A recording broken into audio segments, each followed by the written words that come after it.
Gloria Steinem. I'm here today because I wouldn't be anyplace else on earth. We are taking democracy back. I mean, let's face it, it doesn't say I, the president, at the beginning of the Constitution. It says we, the people.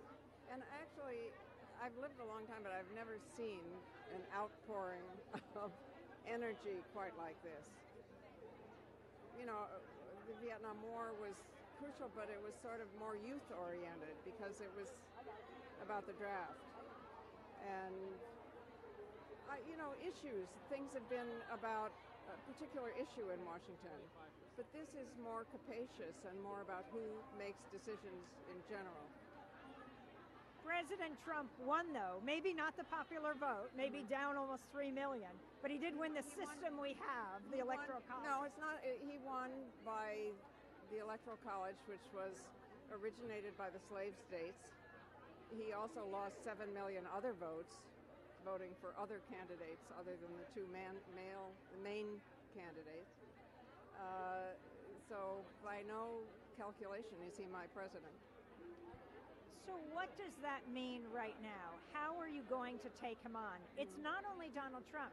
There is a majority Republican House and Senate. They're vowing to take down Planned Parenthood, to defund it, to repeal the Affordable Care Act. How are you going to do this? Well, one day at a time. For instance, if they defund Planned Parenthood and defund NPR, we can take that money out of our income tax, put a note with our return saying, sorry, I've sent it where it should go, come and get me. If enough people do that, it's very difficult to do anything about it. We did it in the Vietnam era, and then it was more difficult in a way because we were just keeping the money. This is more positive because we're actually giving the money where it should go. It may well be that there are many more people here today at the Women's March on Washington than there were at Donald Trump's inauguration, though he said it was going to be the biggest, I can't remember the word he used, hugest inauguration yet. Trump doesn't know any word except a superlative word to describe anything related to him or anything he does. On CNN, one of their paid commentators, sort of while snickering, said, if you were to talk to these protesters, I don't think they have a coherent agenda. They're just here to make trouble. No, we're here to make progress, a different fee. So how do people's movements do that? Where do you go from here? It's hard to answer that question in the general because where you go is in the specific. It depends, for instance, what happens. For instance, when they tried to eliminate the Ethics Committee, people descended on Congress and they had to reinstate the Ethics Committee. So it is one step at a time or multiple steps at a time, but we are not looking up at him. We're looking at each other where we're strong.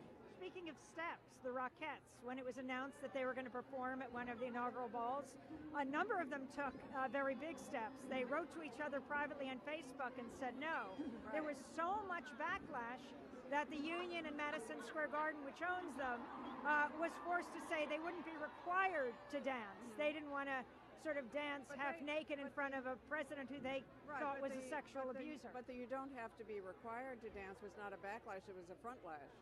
Because up to that point, they were supposed to all do it together. And the union was backing off and saying, no, only if you agree.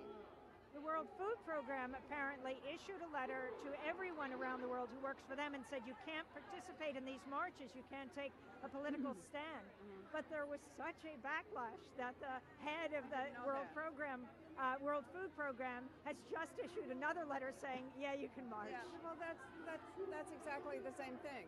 And we're just not asking daddy anymore because it's the wrong daddy. What does it mean to defund Planned Parenthood? Planned Parenthood is, of course, necessary to women's health in this country. 1% of it goes toward abortion. It does everything we know, breast exams and everything else. So it would be incredibly expensive to every emergency room in the nation if they were not able to serve women and men in the way that they do. Therefore, if they defund it, we'll take money out of our income tax and send it direct.